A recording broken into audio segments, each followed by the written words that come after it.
Yo, it's your boy Bodyworks back with another tutorial for you guys, and today we are talking about how to do trip takedowns in the clinch. This is just going to be a really quick tutorial for you guys, so if you like these kind of tutorials, consider subscribing because I'm always coming out with new tutorials. With that being said though, let's get into it. So, right, how do you initiate the clinch? R1 and then the jab button. So from orthodox, that's R1 and then square.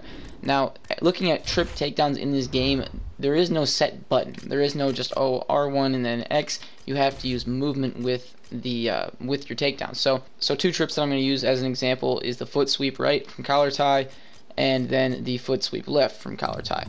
Now, the same principle that I'm about to teach you applies to all trip takedowns in the clinch. So what you're going to want to do is you're going to want to move them towards the leg that you are sweeping or tripping them with. So basically, if I'm going to use R1 and X, right, X is controlling my lead leg. Hence, when I hit X, it throws a lead leg kick. Circle is controlling my rear leg. Hence, when I hit circle, it throws a rear leg kick. So that same principle applies to the clinch. When I use X, I'm going to be using my lead leg to trip my opponent. When I use circle, I'm going to be using my rear leg to trip my opponent. Now, what you need to do is move your opponent towards whatever leg you're going to trip them with. So, say I'm going to pull off a trip with my rear leg. R1 and circle would be the button input. I need to move him towards my rear leg, like this. Now again, look at the direction that I move him in. See, I'm moving him towards my rear leg, and then I put in the button. Right, so move him towards whatever leg you're going to trip him with, and then you hit the button. So now if I want to trip my opponent with my lead leg, the same principle applies. It's just the inverse. I need to move him towards my lead leg.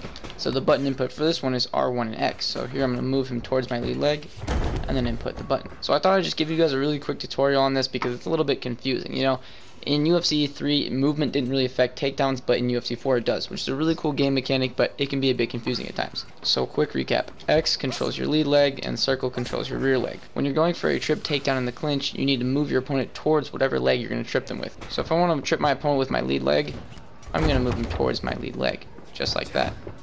If I want to trip him with my rear leg, I'm going to move him towards my rear leg, just like that. But with that being said, that is today's tutorial. I hope you guys enjoyed, and I hope I taught you something new about this game. If you like this type of video and you like UFC4 tutorials, you know, you want to get better at the game, consider subscribing to me because I drop these types of tutorials all the time. With that being said, thank you very much for watching, and have a good day.